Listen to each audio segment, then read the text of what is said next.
So this week, Netflix made a catastrophic mistake in their marketing. They acquired the rights to a movie called Mignonnes, which the American translation is Cuties.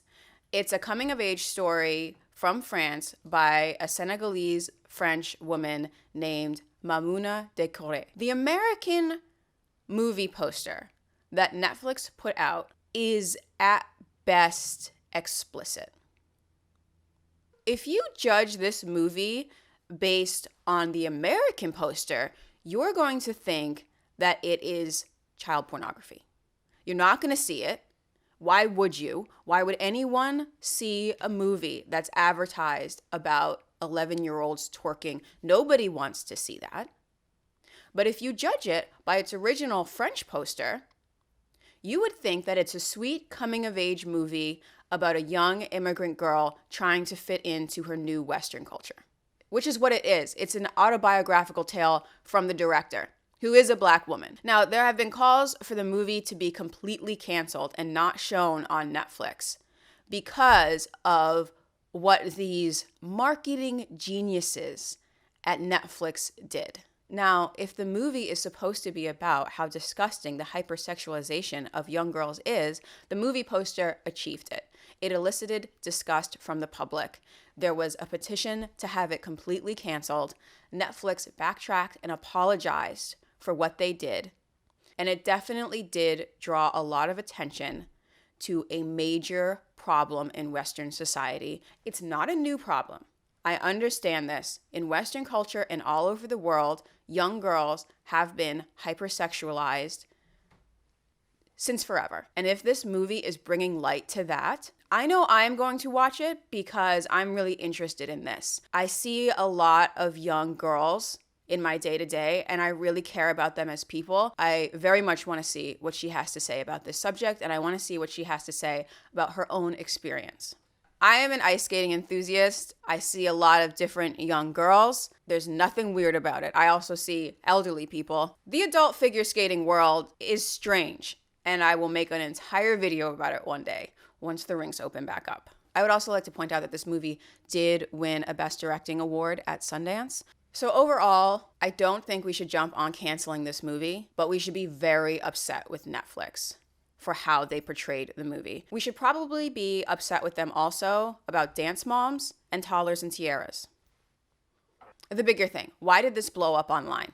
Let's keep in mind that we are all living in the shadow of the Epstein scandal, in which a very powerful man had a pedo island where the powerful men of the world went to do what they did. And it's terrible, and he obviously didn't kill himself in that jail cell. The human mind will form a pattern when they see things happen one after the other. And by not acknowledging that every day, all day, we are gaslighting a significant percentage of the American public. It's not even a conspiracy anymore. It's out in the open. We got to ask ourselves what we're doing as a country when we seem to be okay with this pedo island and the people from pedo island getting to speak at the national conventions and to continue on their lives as if they were not visiting the pedo island frequently, as if this place didn't exist. This horror story for young girls didn't exist. Ultimately, the real problem people have is with the hypersexualization of young girls. Now, that might not be specific to young girls. That may just be a general hypersexualization of the entire culture. And because the culture is on social media and young girls are on social media, it does transfer over to the hypersexualization of young girls.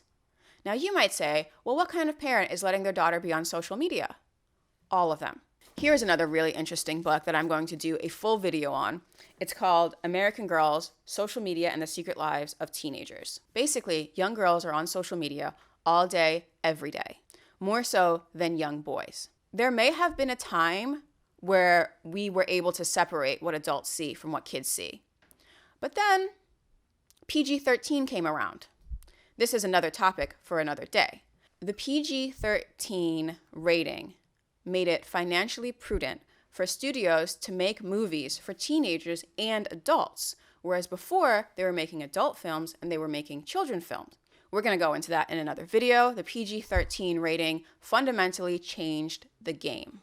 Is mainstream culture grooming young girls for sexual exploitation once they turn 18?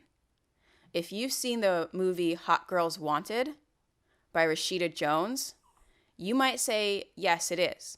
That's another video. I'm going to make a lot of videos about this.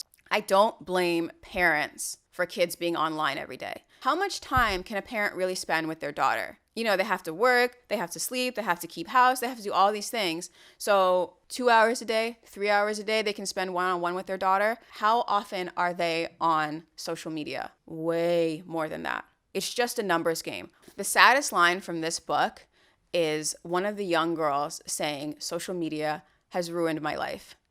And then the interviewer is saying, well, why don't you get off social media?